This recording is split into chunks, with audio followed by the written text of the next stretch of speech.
పిల్లలు ఇక్కడ ఉత్తర ప్రత్యుత్తరాలు చదువుకున్నారు. ఉత్తర ప్రత్యుత్తరాలు యెహోవా దయాళుడు, ఆయనకు కృతజ్ఞతాస్తుతులు చెల్లించింది. అంత చక్కని మాట. ఇప్పుడు సాక్ష్యాన్ని సరిగ్గా సరిపోయింది కదా.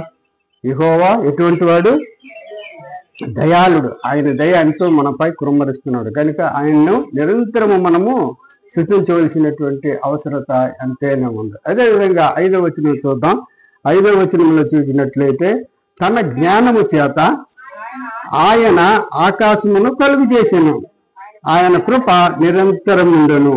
ఆయన భూమిని నీళ్ళ మీద పరచినవాడు, ఆయన కృప నిరంతరముండును.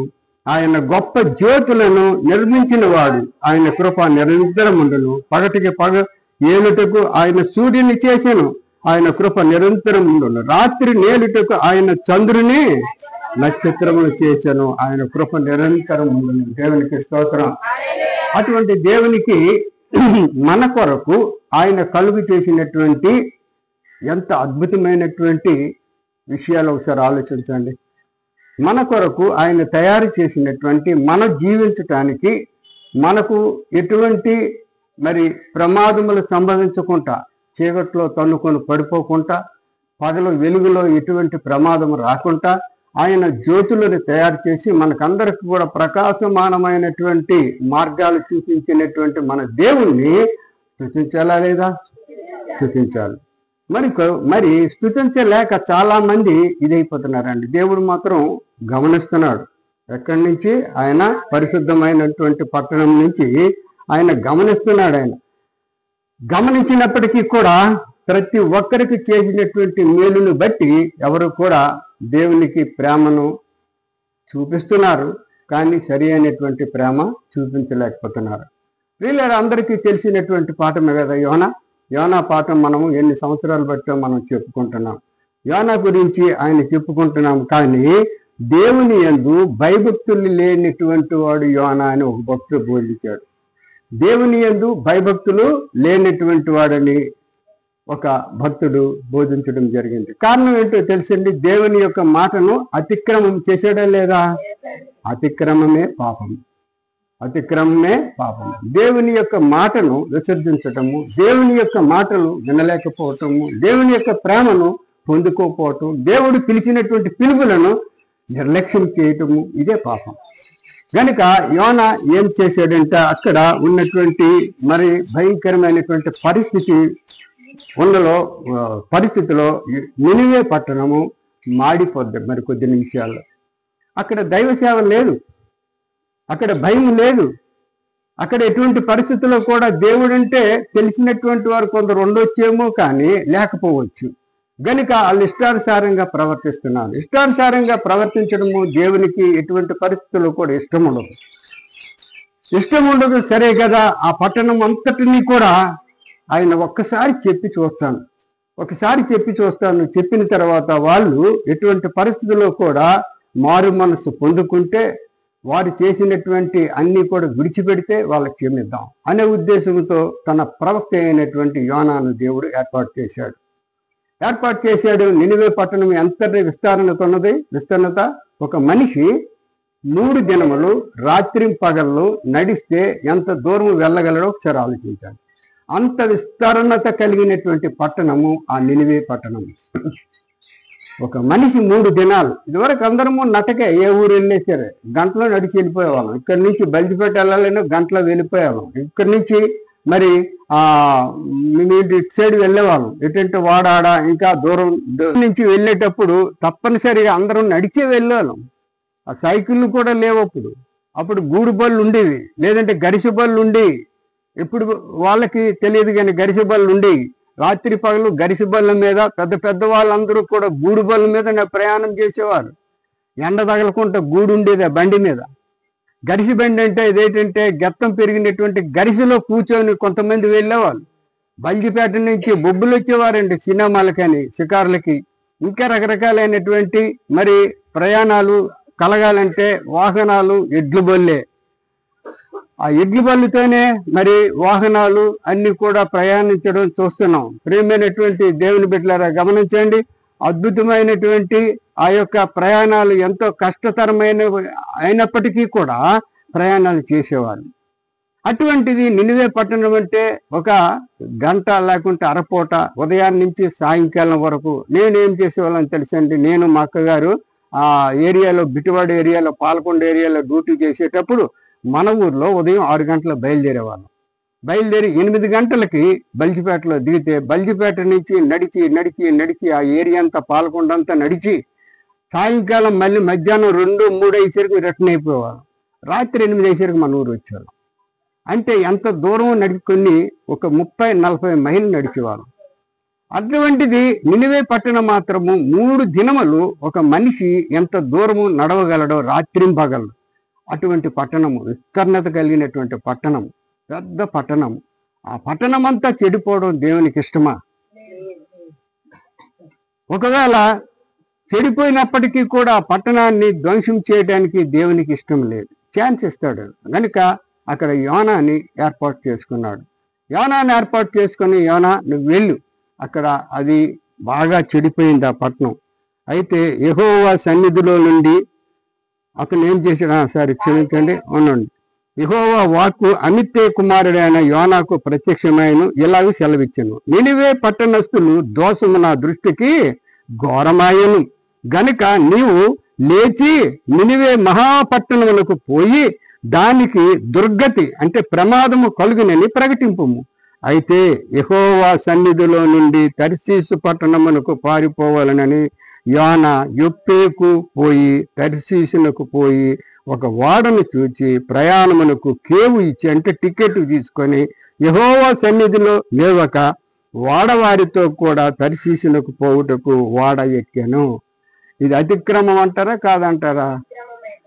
వీళ్ళారా గమనించండి, దేవుని యొక్క ప్రేమను పొందుకోవాలి. దేవుడు ఈరోజు ప్రతి ఒక్కరిని పిలుస్తున్నాడు, ప్రతి ఒక్కరిని పిలుస్తున్నాడు. మరి ఒకసారి మీకు చెప్తున్నాను, పూర్వకాలంలో సేవ ఎలా ఉండేదంటే మా నాన్నగారికి చెప్పులు ఉండేవి కాదు, చిలకట్టు కొట్టుకుండేవారు, కల్లి షర్ట్ వేసుకునేవారు, మీద కొండువులు ఉండేవి ఎక్కువ. ఆ కొండ వేసుకుని మ్యారేజ్ రిజిస్టర్ అంటే పెళ్లి వివాహం తాలూకు సర్టిఫికెట్లతో సహా ఆయన వెళ్ళాలంటే ఒక కల్లి షర్టు, కండువ, లుంగి, చెప్పులు ఉండడం మహా కష్టం. చాలా దూరం నడిచి వెళ్ళేవాళ్ళు, నడిచి వెళ్ళి సేవ చేస్తుండేవాళ్ళు. సేవ చేసిన తర్వాత మైక షర్ట్లు కానీ ఏమీ లేవండి. అప్పుడు ఇంటింటికి వెళ్ళి పిలిచేవారు. రాత్రి టైం అప్పుడు ఏం చేసేవారు, అక్కినీ లాంతర్లని ఉండి చిమినీ లైట్లు, ఆ చిమినీ లైట్ పట్టుకొని ఇంటింటికి వెళ్ళి పాలతేరులో పిలిచేవారు. నా చిన్నతనం అది. పాలతేరులో ఇంటింటికి వెళ్ళి పిలిచిన తర్వాత ఇక్కడికి వచ్చిన తర్వాత మా కుటుంబంతో పాటలు పాడుతూ అవి చేస్తుంటే వచ్చినటువంటి వారు వచ్చేవాళ్ళు, చాలామంది వచ్చేవాళ్ళండి. మా నాన్నగారి పిలుపుకి వచ్చేవాళ్ళు, కొంతమంది రాలేకపోయేవారు. వీళ్ళారా ఈ పిలుపులు ఎవరి పిలుపులండి? అవి దేవుని యొక్క సేవకుల పిలుపులు కాదు, కానీ దేవుడు ఏర్పాటు చేసుకున్నటువంటి సేవకులు పిలిచినటువంటి పిలుపులు దేవుని పిలుపులే. దేవునికి స్తోత్రం. ఇదే విధంగా మన ఊర్లో కూడా కొంతకాలం నేను ఇదే విధంగా చేసేవాళ్ళు. బడి గంట కొట్టినట్టు గంట కొట్టి, మరి మా అయ్య గారు సాల్మన్ మా అయ్య గారు అట్లాగే గంట కొట్టేవారు పెద్దలు, మా నాన్నగారు గంట కొట్టేవారు ఈ ఊళ్ళో. తర్వాత నేను కూడా గంట కొట్టి ఇంటింటికి వెళ్ళి పిలిచినటువంటి రోజులు ఉన్నాయి. పెద్దవాళ్ళకి తెలిసి ఇక్కడ ఉన్నటువంటి వారు కొంతమంది. రాను రాని మైక సెట్లు ఎప్పుడు వచ్చాయో, మరి ఆ తర్వాత అపవాది కలతలు ఎప్పుడు వచ్చాయో పిలవటం మానేసాం. మైక సెట్లతో ఇక దేవుని యొక్క సేవను ప్రారంభించడం జరిగింది. ప్రియులారా గమనించండి, దేవుడు ఎంతో ఉత్తమమైనటువంటి వాడు, ఎంతో ప్రేమ కలిగినటువంటి వాడు. మనలను పిలుచుకుంటున్నాడు, మనల్ని పిలుస్తున్నాడు. అమ్మా రండి, బాబు రండి అని మంచి మంచి వర్తమానాలతో పిలుస్తున్నాడు. పిలిచినప్పటికీ కూడా మనము నిర్లక్ష్యం చేస్తున్నారు. కొందరు చాలా మంది నిర్లక్ష్యం చేస్తున్నారు. మరి అతిక్రమం కాదా? దేవుని దృష్టిలో అది మహా ఘోరమైనటువంటి పాపము కాదా?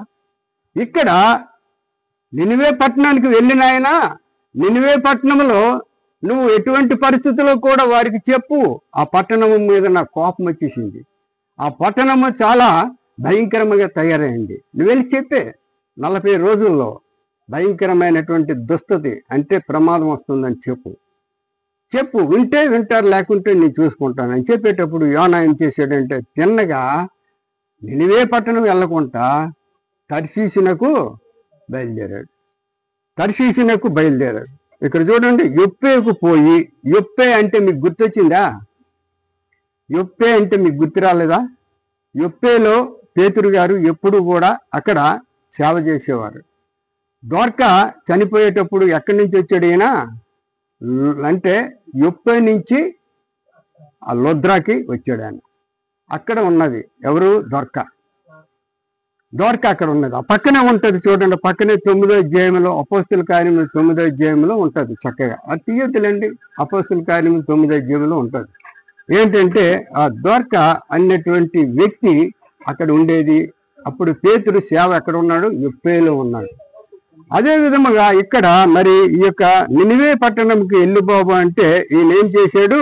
అయితే యెహోవా సన్నిధిలో నుండి తర్షీసు పట్టణమునకు పారిపోవాలని యోన యొప్పేకు పోయి తర్షీసునకు పోయి ఒక వాడను చూచి ప్రయాణమునకు కేవు అంటే టికెట్ బుక్ చేసుకున్నాడు, రిజర్వేషన్ చేసుకుని ఎక్కేశాడు. సరే కదా, దేవుని మాటను అతిక్రమించి ఎక్కేశాడు. ప్రమాదకరమైనటువంటి కొన్ని కోట్ల జనము నినివే పట్టణం వారు నాశనం అయిపోతారు. అటువంటి రక్షించవలసింది పోయింది. ఆయన యొప్పేకు ఫ్రీగా వెళ్ళిపోవటానికి వాడ ఎక్కేశాడు, టికెట్ రిజర్వేషన్ చేసుకున్నాడు, ఎక్కేసిన తర్వాత ప్రియమైనటువంటి దేవుని బిడ్డలారా, ఆయనను పంపించినటువంటి ఆ యొక్క స్థలమునకు వెళ్ళకుండా ఆయన ఎప్పుడైతే యొప్పేకు వెళ్ళి యొప్పే నుంచి తర్షీసునకు ప్రయాణమై కేవు అంటే టికెట్ తీసుకున్నాడో దేవుని కోపం రాదా? మరి ఈ రోజుల్లో చాలా మంది ఏం చేస్తున్నారు మీకే తెలుసు. అంటే వచ్చినటువంటి మిమ్మల్ని నేను అంటాం కాదు, కానీ చాలా మంది ఏం చేస్తున్నారంటే చాలా భయంకరమైనటువంటి పరిస్థితులు చేస్తున్నారు. తెలియదా? ఒక్కరు కానీ మన ఇంట్లో తప్పిదము చేస్తే అందరికీ కూడా శాపము వస్తుంది, ప్రాప్తిస్తుంది. గనుక ఎటువంటి పరిస్థితుల్లో కూడా గృహ స్త్రీలు ఎక్కువ ప్రార్థన కలిగి బిడ్డలను, భర్తలను, పురుషులను అందరినీ కూడా దేవుని ఆలయంకు ప్రోత్సహించవలసినటువంటి బాధ్యత స్త్రీలకు ఉందండి. ప్రార్థనతో మీ కోపాలు వస్తాయనుకోండి, భర్తల మీద కానీ పిల్లలు, ప్రార్థనతో కొట్టాలి వాళ్ళు. మన నోటితో ఇష్టానుసారంగా అంటాం కాదు, ప్రార్థన చేయి, మారకపోతే అప్పుడు దేవుణ్ణి. అది అద్భుతమైనటువంటి విషయం. కనుక ఇక్కడ యొప్పేకు వెళ్ళిపోతున్నటువంటి మరి ఆ యొక్క అంటే తర్షీసుకు వెళ్ళిపోతున్నటువంటి ఆ యొక్క యోన పరిస్థితి ఎలా ఉందంటే పడవ ఎక్కేశాడు, హాయిగా టికెట్ తీసుకున్నాడు, పడవ అడుగు భాగానికి వెళ్ళిపోయాడు. రిజర్వేషన్ పెట్లు ఏసీ పెట్టి ఎక్కిపోయి ఎలా పడుకుంటూ పోతారో అలా పడుకుంటూ పోన్నాడు. కానీ అక్కడ మరి పరిమాణమైనటువంటి ఆ యొక్క పరిస్థితి ఒప్పుకోలే, వాతావరణం ఒప్పుకోలే, గాలి విపరీతంగా లేచిపోతుంది. అరే దుర్మార్గుడా, దేవుడు నిన్ను ఏర్పాటు చేసుకున్నాడు, దేవుడు నిన్ను ఒక దగ్గరికి వెళ్ళమంటే ఇంకో దగ్గరికి వెళ్తావా అని చెప్పి ఏమవుతుంది? అక్కడ భయంకరమైనటువంటి పడవకు ప్రమాదం కలిగింది. పిల్లరా, ఈ రోజుల్లో కూడా దేవుని యొక్క ఆలయం మానేసి ఇష్టానుసారంగా మనం ప్రవర్తిస్తామంటే కుదరదు. ఆ యోనాకి ఎలాగైతే పడవలో గాలి వాన ఊపేసి పెట్టి కష్టపెట్టిందో అటువంటి విధంగా మనకి కూడా కష్టాలు వెంటాడుతూనే ఉంటాయి. దేవుని సన్నిధానాన్ని ఎప్పుడు కూడా మనము మానకూడదు. చాలా మంది మానేసి తిరుగుతున్నారు, వాళ్ళకి బాగుందా అనుకుంటున్నారు, కానీ వాళ్ళకి బాగులేదండి. ఒకసారి ఎంక్వైరీ చేయండి, మీరు కొనుక్కోండి, వాళ్ళకి బాగుండదు. వెళ్తారు, ఆ రోజుకి 600 రూపాయలు తెచ్చినా ఎందుకు పనికిరావు. తెచ్చేసాను కదా అయిపోయినా మళ్ళీ తెస్తాను 600 అనుకుని ఉంటారు, కానీ వారికి మనశ్శాంతి ఉండదు, శరీరానికి ఆరోగ్యం ఉండదు. ప్రేమైనటువంటి దేవుని బిడ్డలారా, సంతుష్టి సహితమైన దేవుని యొక్క భక్తి మనల్ని రక్షిస్తుంది, కానీ ఇంక వేరేది రక్షించలేదు. ఇక్కడ యోనా పరిస్థితి అలాగే వచ్చింది. ఆయన వెళ్ళిపోయాడు, ఓడలోకి వెళ్ళిపోయాడు. అక్కడ ఓడంతటికి కూడా కొన్ని వందల మంది ఉన్నారు, ఓడలో కొన్ని వందల మంది ఉన్నారు. వాడకే ప్రమాదం వచ్చేసింది. వాడికి ప్రమాదం వచ్చేసిందంటే ఏంటంటే వాతావరణం ఒప్పుకోలే, గాలి ఒప్పుకోలే, సముద్రం ఒప్పుకోలే. సముద్రం ఏం చేస్తుందంటే, అమ్మ నాయన దేవుని మాటను అతిక్రమిస్తావా అని ఆ సముద్రము వాడిని ముంచిపోతుంది. ఎవరిని బట్టి? యోనాను బట్టి. వెరీ గుడ్, దేవునికి స్తోత్రం. యోనాను బట్టి ఆ పడవ మునిగిపోతుంది. దేవుణ్ణి అతిక్రమించాడు కనుక యోనాను బట్టి వారందరికీ ప్రమాదాలు జరిగాయి. ఇటువంటి ప్రజలను మనము దేవుని బిడ్డలమై ఉండి ఇతరులకి మనము ప్రమాదము కల్పించినటువంటి వారముగా ఉండకూడదు.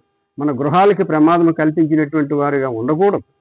ఇక్కడ మరి చెప్తున్నాడు, యోనా ఇటువంటి పరిస్థితుల్లో గాలి ఒప్పుకోలేదు, సముద్రం ఒప్పుకోలేదు, వాతావరణం ఒప్పుకోలేదు, ఊపేస్తుంది. ఇక పడవనే ముంచేయడానికి తన వలన, యోనా వలన కొన్ని వందల మంది ఉన్నారు అక్కడ.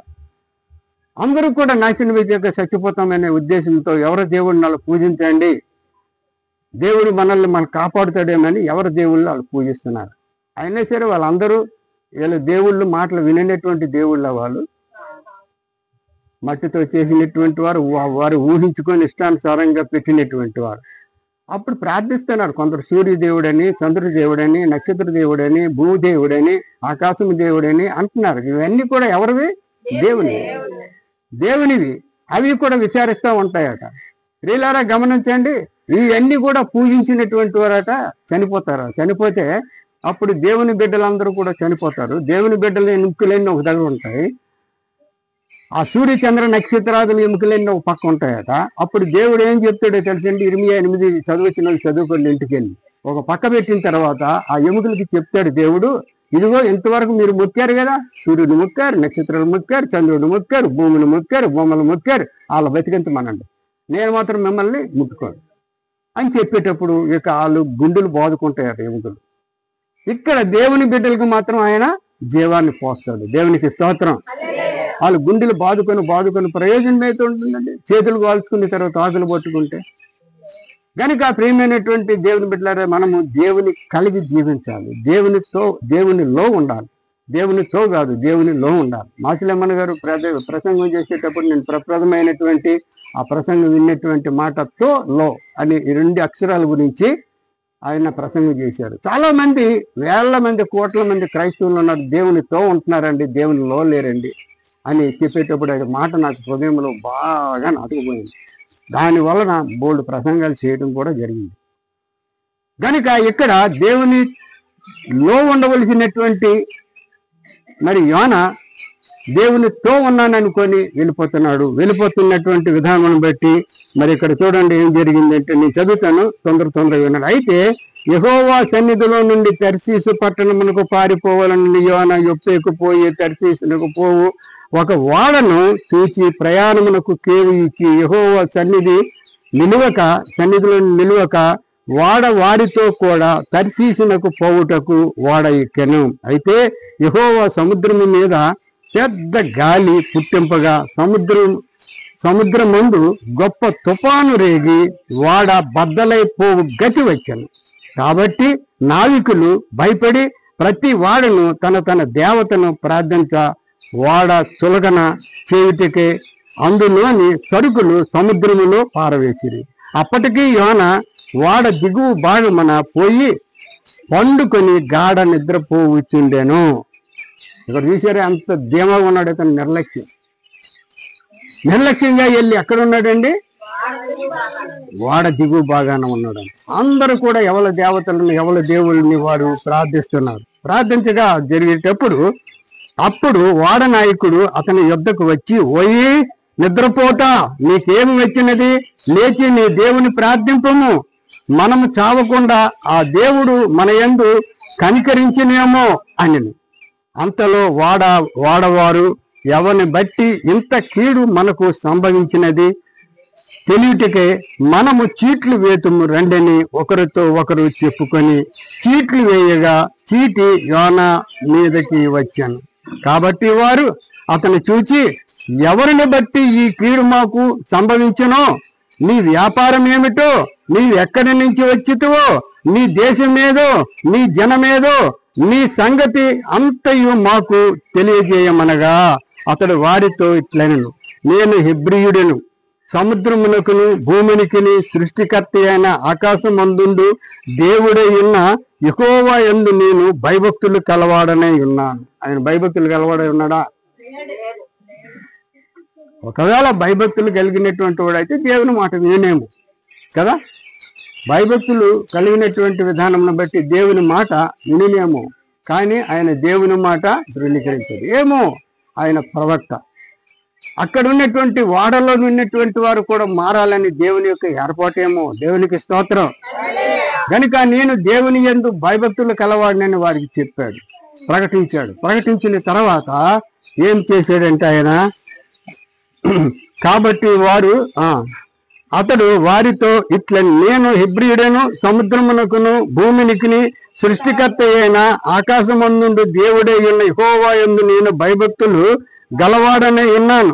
తాను యెహోవా సన్నిధిలో నుండి పారిపోచున్నట్టు అతడు ఆ మనుషులకు తెలియజేసి ఉండెను గనుక వారు ఆ సంగతి తెలుసుకొని మరింత భయపడి నీవు చేసిన పని ఏమని అతనిని అడిగిరి. అవునయ్యా, ఇలా చెయ్యొచ్చా, దేవుని మాటను తృణీకరించొచ్చా అని వాళ్ళందరూ కూడా యోనా మీద తిరగబడ్డారు. అలవులండి అందరూ అన్నిలై ఉండి కూడా దేవుని యందు వారికి కూడా భయం కలిగింది కనుక యోనా మీద అందరూ కూడా కోపం చూపెట్టి అప్పుడు వారు సముద్రము పొంగుచున్నది, తుఫాను అధికమవుచున్నది,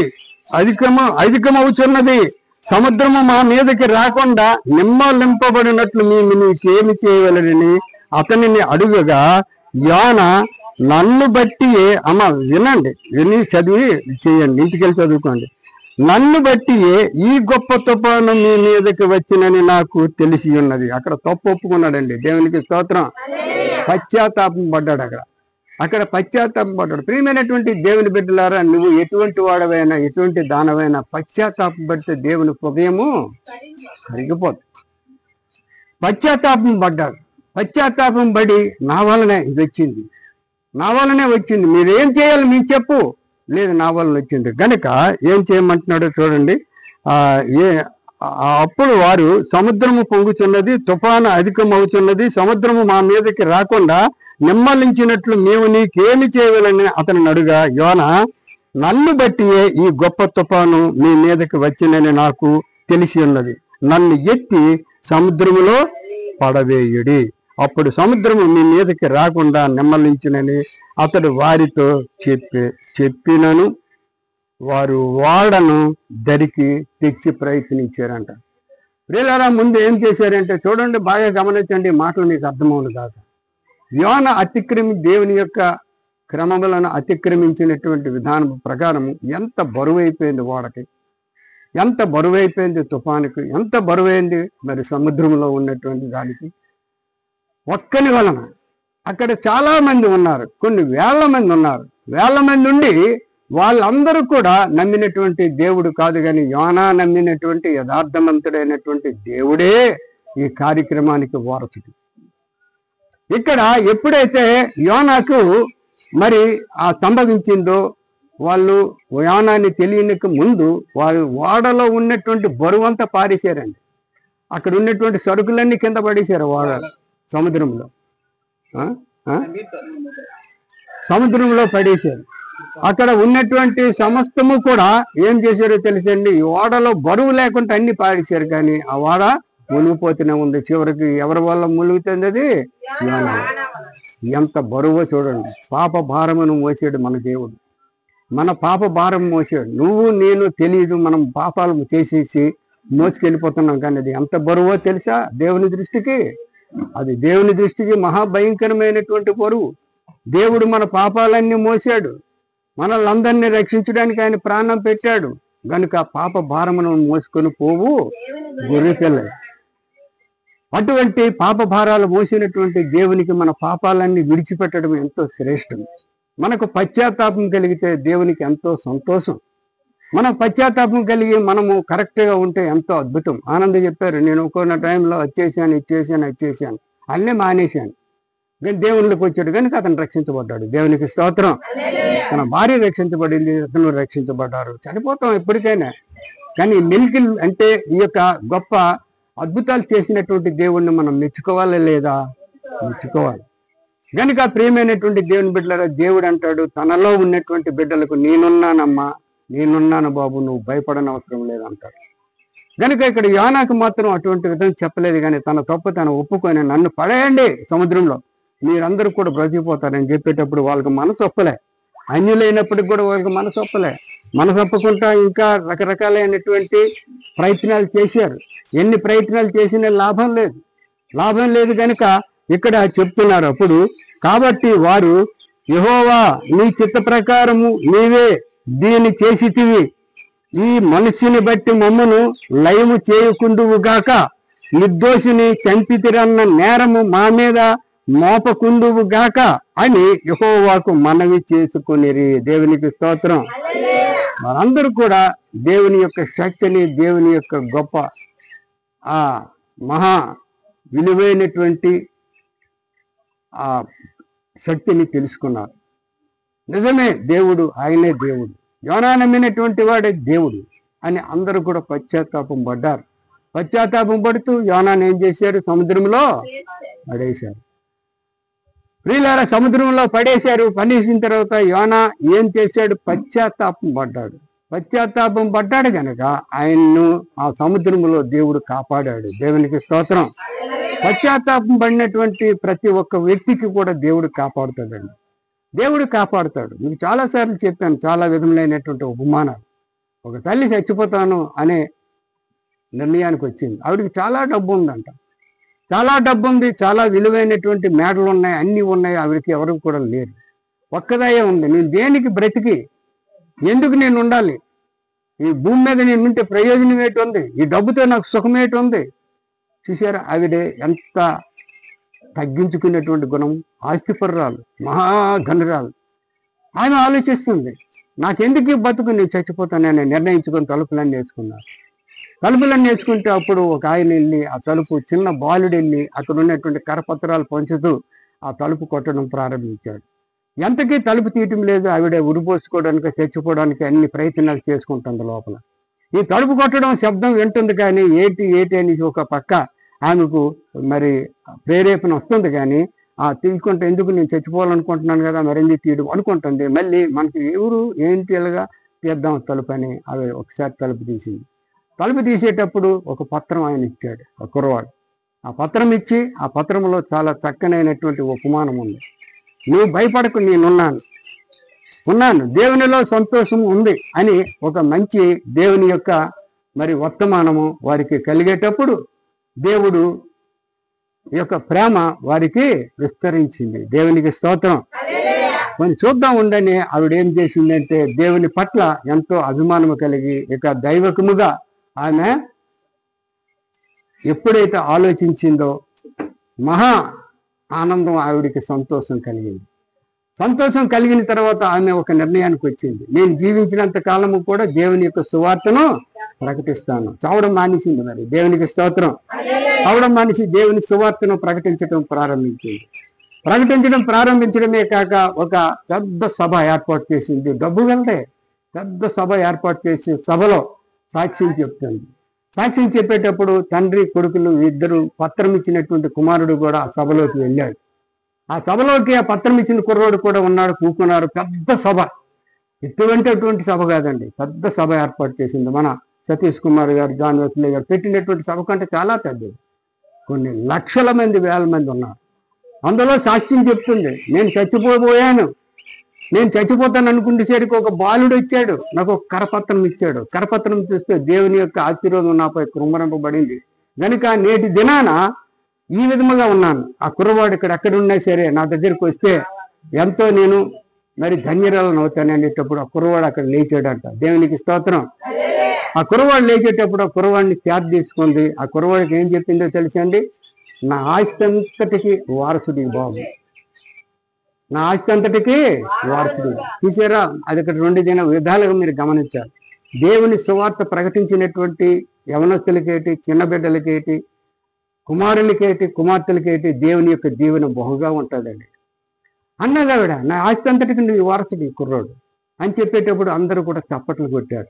చప్పట్లు కొట్టడమే కాక ఇక అక్కడి నుంచి వాళ్ళు దేవుని యొక్క ప్రేమను ప్రపంచాలు అంతటికి కూడా ప్రకటించడం ప్రారంభించారు. ప్రేమైనటువంటి దేవుని బిడ్డలారా, దేవునికి ఎప్పుడు కూడా మనము అంగీకారముగా దేవునికి లోబడి జరిగినట్లయితే దేవుడు తప్పకుండా నిన్ను నన్ను ఎందుకు ఆశీర్వదించడు? తప్పకుండా ఆశీర్వదిస్తాడు. ఇక్కడ మరి నినివే పట్టణము ఆ తర్వాత వెళ్ళాడు, మీకు అంతా తెలిసిందే. నినివే పట్టణంలో ఎన్ని దినాలు నడిచిన పట్టణం అండేది? ఒక మనిషి రాత్రి పగలు 3 దినాలు నడిచినటువంటి పట్టణం. అంటే ఇక్కడి నుంచి మనం బయలుదేరి 3 దినాలకి ఎక్కడికి వెళ్ళిపోవచ్చు? ఇంచుమించు విశాఖపట్నం దాటి వెళ్ళిపోవచ్చు. రాత్రి పగలు నడాలి. రాత్రి పగలు నడితే విశాఖపట్నం దాటి వెళ్ళిపోద్ది కాకినాడ వరకు. ఇంత పట్టణము కూడా ఒక్క దినమే నడిచి చెప్పాడు. అది ఒక్క దినమే నడిచి చెప్పేసరికి వాళ్ళకి అందరికీ కూడా దేవుడు అంటే తెలియనటువంటి వారికి కూడా ఓడలో ఉన్నటువంటి రక్షించబడినట్టుగా కాదు, అక్కడ నినివే పట్టణంలో దేవుడు అంటే తెలియనటువంటి వారు అందరూ కూడా పశ్చాత్తాపం పడ్డారు. దేవునికి స్తోత్రం. పశ్చాత్తాపం పడడమే కాక అక్కడ ఏం జరిగిందంటే సింహాసనం మీద కూర్చున్నటువంటి రాజు కూడా కిందకు దిగిపోయాడు. కిందకు దిగి ఆ రాజు కూడా ప్రకటించాడు అందరికి కూడా, అన్ని జీవులు, పశువులేటి, ఆవులేటి, సమస్తమైనటువంటి ఎన్ని కూడా ఉపవాసం ఉండాలని ప్రకటించాడు. అందరూ కూడా 3 దినాలు ఉపవాసం ఉండేసరికి దేవుని మనసు మారిపోయి, ప్రేమైనటువంటి సహోదరుడ సహోదరి, ఈరోజు సహోదరుడు నువ్వు చేసినటువంటి ఘోరమైనటువంటి పరిస్థితులను మారేవంటే దేవుడు నిన్ను క్షమిస్తాడు. లేకుంటే నువ్వు పతనమవక తప్పదు. గనుక ఇక్కడ పశ్చాత్తాపం పడినటువంటి యోనాను రక్షించాడు దేవుడు. పశ్చాత్తాపం పడినటువంటి నినివే పట్టణాన్ని కూడా రక్షించాడు. ప్రేమైనటువంటి దేవుని బిడ్డలారా, దేవుడు ఎంతో ఉత్తమమైనటువంటి వాడు. గనుక ఇక్కడ ఈ యొక్క ఉపమానములు వినినటువంటి వారు ఎటువంటి పరిస్థితుల్లో కూడా నిర్లక్ష్యం చేస్తే ఎలా ఉంటుందో యెషయా ప్రవక్త చెప్తున్నాడు. యెషయా 57:21 చూసినట్లయితే, దుష్టులకు నెమ్మది ఉండదని నా దేవుడు సెలవిచ్చుచున్నాడు. దేవుణ్ణి విడిచిపెట్టి దుష్టత్వానికి పరిగెత్తినటువంటి వారికి నెమ్మది ఉండదు. ఎప్పుడైతే పశ్చాత్తాపం కలిగి జీవిస్తారో వారికి నెమ్మది కలుగుతుంది. ఇక్కడ ధనవంతురాలైనటువంటి అయినప్పటికీ కూడా ఆవిడికి నెమ్మది లేదు. ఎప్పుడు దేవుని కలిగి ఉందో అప్పుడు నెమ్మది వచ్చింది. ఆవిడకి కావలసినటువంటి సమస్తమైనటువంటి శాంతి, సంతోష, సమాధానంతో ఆమె కొన్ని వేల సంవత్సరాలు బ్రతకడం కలిగింది. కొన్ని వందల సంవత్సరాలు బ్రతుకుంటుంది. గనుక ప్రియమైనటువంటి దేవుని బిడ్డలారా, ఇక్కడ మరి మనం ఎప్పుడు చెప్పుకుంటాం, దేవుడు ఎటువంటి పరిస్థితుల్లో కూడా అందరినీ కూడా కాపాడడానికే చూస్తుంటాడు. మరి ఎప్పుడు కూడా కాపాడుతూ ఉంటాడు. ఓడలో యోనాను బట్టి జనులు దేవునిని తెలుసుకోవటం జరిగింది. అదే విధముగా యెషయా ప్రకటించినటువంటి మాటలో 43:12 చూస్తే, ప్రకటించువాడును నేనే, రక్షించువాడును నేనే అని అక్కడ చక్కని మాటలు ఉంటాయి. 1 దినవృత్తాంతాలు 17:20 చూసినట్లయితే, యెహోవా మేము మా చెవులతో వినినదంతయు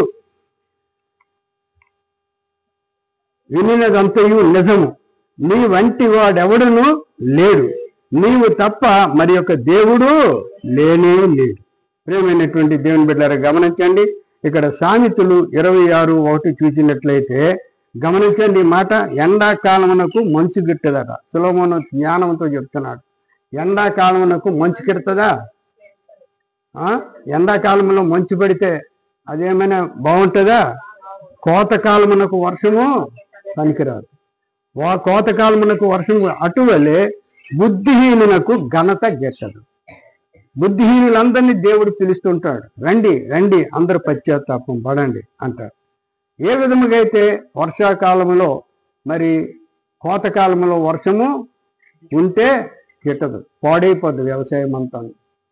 అదే విధముగా మరి ఎండాకాలంలో మంచు పడితే మరి అది ఎలాగా బాగుపడదో అదే విధముగా మంచి మనిషికి బుద్ధి చెప్పితే అది ఎటువంటి పరిస్థితిలో గిట్టదు అని ఇక్కడ మనం చదువుకుంటున్నాం.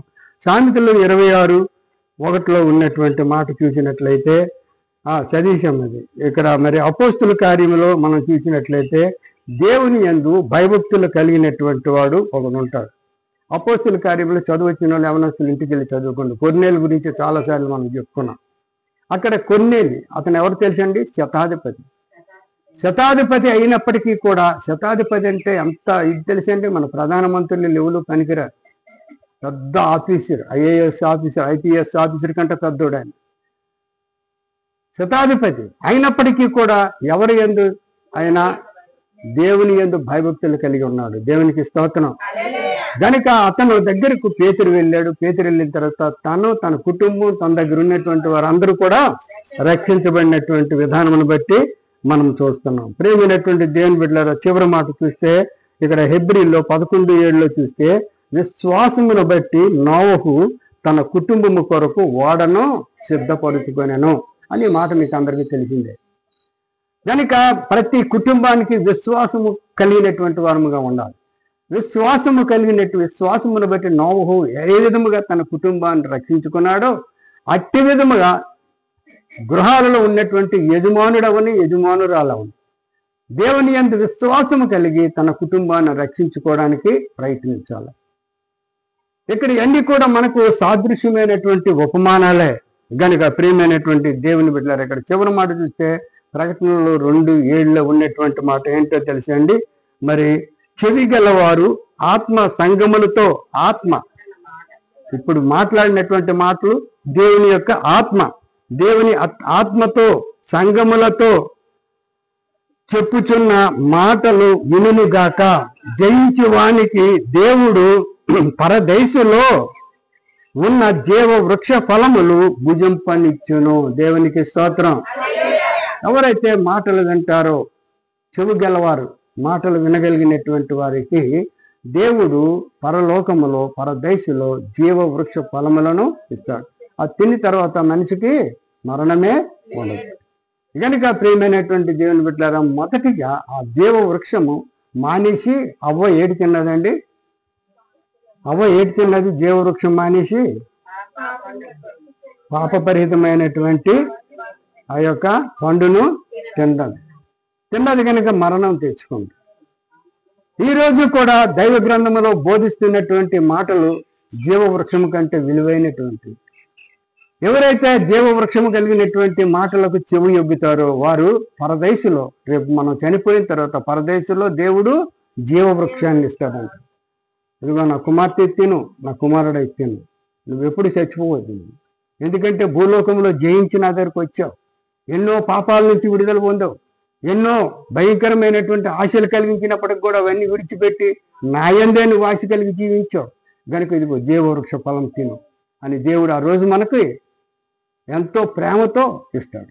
కనుక ప్రియమైనటువంటి దేవుని బిడ్డలారా గమనించండి, మనము జీవవృక్ష ఫలము తింటామా, పాప పరిహారమైనటువంటి ఫలాలు తింటామా? జీవవృక్షం ఫలం కావాలంటే దాని కొరకు మనం కనిపెడదాం. లోకంలో ఉన్నటువంటి పాప భారాలన్నీ కూడా విడిచిపెట్టాలా. ఇతరులని అనేక మందిని ఇదిగో లోక పాపాలను మోసుకుంటున్నటువంటి వారులారా రండి దేవుని దగ్గరికి, ఆయనకి ఇచ్చేయండి మీ పాపాలు, ఆయనకి ఇచ్చేయండి, మోస్తాడు. రండి మనము జీవవృక్షం తిందాం అని ప్రతి ఒక్కరికి కూడా భారము కలిగినటువంటి సమయాలు ఉండాలని మీకు హెచ్చరిస్తూ ఈ కొద్ది మాటలతో ముగిస్తాను. దేవుని స్తోత్రం. చిన్న ప్రార్థన చేసుకున్నాం. ప్రేమ కలిగినటువంటి, కృప కలిగినటువంటి మా పరలోకపు దేవుడా, వందనాలు స్తోత్రాలు చెల్లించుకుంటూ సమయాన్ని సమర్పించుకుంటున్నా. ఇంతవరకు మీరు మాతో మాట్లాడి హెచ్చరించారు ప్రభా. నాయనా నీ మాటను మీరు వింటే చాలు ప్రభా, పశ్చాత్తాపం పొందుకుంటావు. ఎటువంటి వారమైనప్పటికీ కూడా నువ్వు పశ్చాత్తాపం తండ్రి క్షమిస్తావు ప్రభా. మమ్మల్ని క్షమించగలిగినటువంటి వాడు, నిన్ను కలిగితే చాలు క్షమిస్తావు. లేదంటే లోకాన్ని కలిగితే మేము చావుని కొని తెచ్చుకుంటాం, నరకాన్ని తెచ్చుకుంటాం. అటువంటి తండ్రి పరిస్థితులు మాకు కలుగుకుంటా నిన్ను ప్రేమిస్తూ నాయనా నీవు మాకు దాచి ఉంచినటువంటి జీవవృక్ష ఫలములను పొందుకున్నటకు మమ్మల్ని బలపరిచి నడిపించుకోండి. ఇదిగో తండ్రి మా గ్రామంతటిని కాపాడు, మీరే ఘనత పొందుకోమని. నాయన పాటలు పాడినటువంటి బిడ్డల్ని, నాయన ఇంకా వాయిద్యాలు వంచినటువంటి బిడ్డలు, నడిపిస్తున్నటువంటి బిడ్డలు, నీ ఆలయానికి నాయన ఎంతో సహాయం చేస్తున్నటువంటి బిడ్డలకు మీరు సహాయం చేసి మీ ఘనతకు ప్రభావానికి మమ్మల్ని అందరినీ నడిపించుకోమని యేసు పరిశుద్ధ నామములో మరి వేడుకుంటూ ప్రార్థిస్తున్నాం తండ్రి. దేవునికి స్తోత్రం.